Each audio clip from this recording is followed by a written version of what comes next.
Fala, meus amigos, minhas amigas ligados aqui no Dois Toques, a Casa do Futebol, para a gente falar de um tema que tem sido pauta nos últimos dias no mercado da bola, que é exatamente o tema da idolatria. Até quando deve ir um clube negociar alguém tão importante, simbólico no seu elenco? Até onde vai a idolatria de um jogador? Será que o torcedor consegue medir isso? Fulano, jogador é ídolo ou não é? O que mede a idolatria? São títulos, tempo de casa, identificação com a camisa, enfim. Por que nós estamos falando sobre isso? Várias relações de idolatria já azedaram ao longo do tempo, né? Jogadores que foram considerados como ídolos, muito importantes, muito queridos para uma torcida, acabaram no meio do caminho decepcionando essa mesma torcida. E aí vem a questão: é ou não é ídolo? A gente vai falar sobre isso no vídeo de hoje, depois da vinheta. Nosso muito obrigado a você que curte o nosso conteúdo aqui no Dois Toques, a Casa do Futebol. Somos mais de 51 mil inscritos aqui no Dois Toques. Uma ótima ideia, não é verdade? Muito obrigado pela sua moral.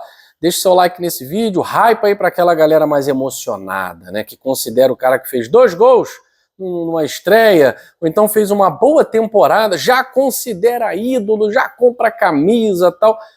Enfim, dá para medir a relação de idolatria? E como se mede, se for realmente possível medir, né?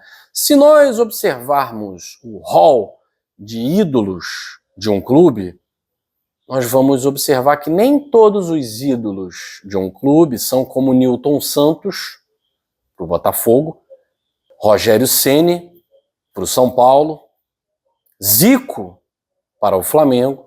São jogadores que não atuaram por nenhum outro clube brasileiro.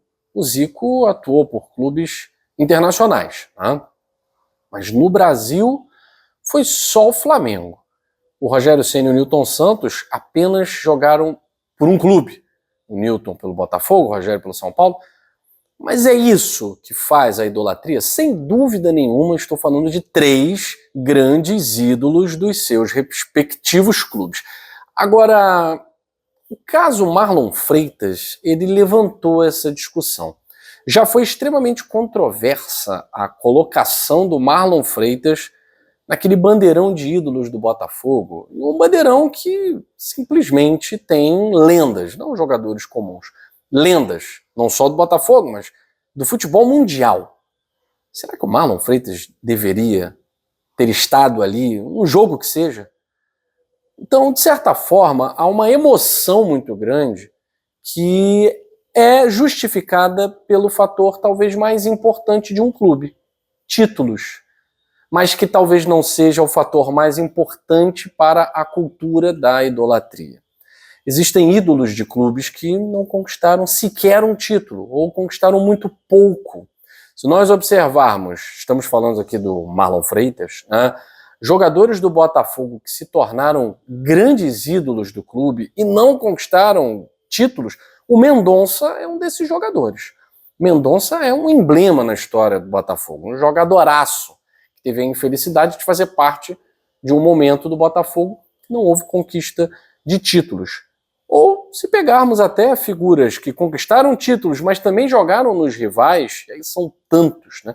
No Flamengo, o Nunes, que foi campeão com o Flamengo em 80, 81, ele depois foi jogar no Botafogo. O Bebeto, que jogou no Flamengo, também jogou no Vasco e também jogou no Botafogo.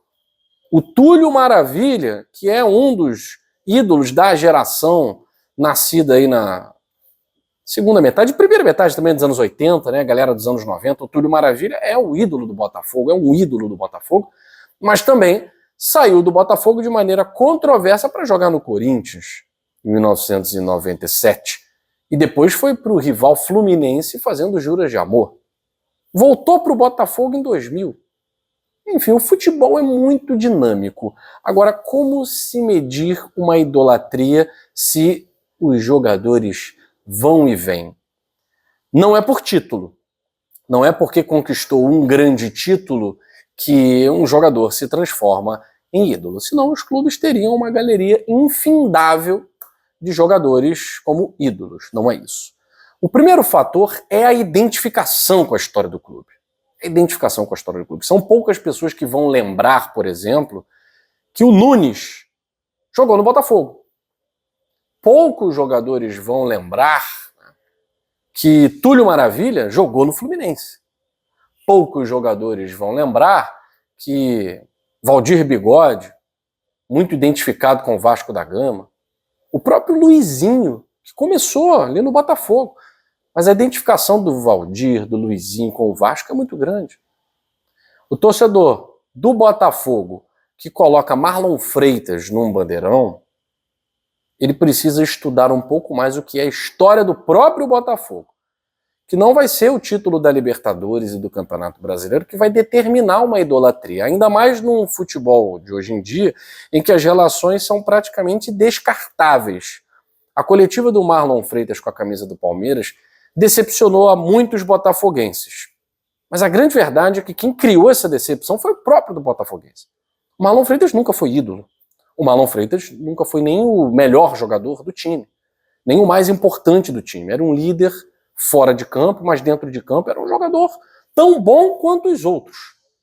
Acho que o próprio torcedor do Botafogo criou essa ilusão e teve que se desfazer dessa ilusão. Afinal de contas, um jogador do nível do Marlon Freitas, que estava no Botafogo, que já era o ápice para ele, um cara que jogou no Criciúma, no Atlético Goianiense, ele ir para o Palmeiras é algo que nem ele imaginava, falemos a verdade.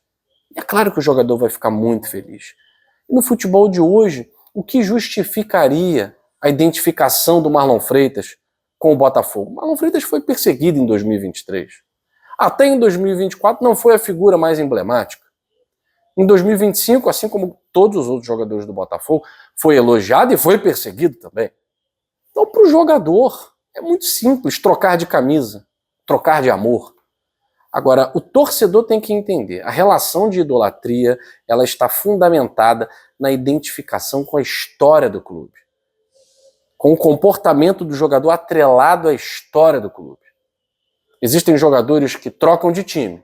O próprio Jairzinho jogou no Cruzeiro, mas ele nunca se desvinculou do Botafogo. A identidade do Jairzinho nunca se desvinculou da identidade do Botafogo. O Everton Ribeiro, que foi para o Bahia, ele nunca se desvinculou do Flamengo no sentido de idolatria, passional, emotivo. Após um Flamengo e Bahia, muita gente criticou, mas o Everton Ribeiro foi aclamado pela torcida do Flamengo. Isso é idolatria. Isso é o respeito profundo. Alguns jogadores ainda sustentam isso. Outros, por não fazerem ideia da sua importância, até por não acreditarem muito no seu próprio futebol, né? Se surpreenderem com coisas do tipo, nossa, eu estou na bandeira. O Marlon Freitas é um exemplo. Ele se surpreendeu, até porque foi perseguido grande parte da sua temporada no Botafogo pela torcida. Foi eleito como um vilão, até injustamente, de uma temporada. Agora, idolatria é coisa muito séria. O torcedor precisa entender um pouco de história, a história do seu próprio clube, para evitar passar vergonha do tipo colocar numa bandeira e depois tirar da bandeira. Ídolos são eternos. A eternidade faz as lendas. Muito cuidado na hora dessa análise. Futebol é coisa séria.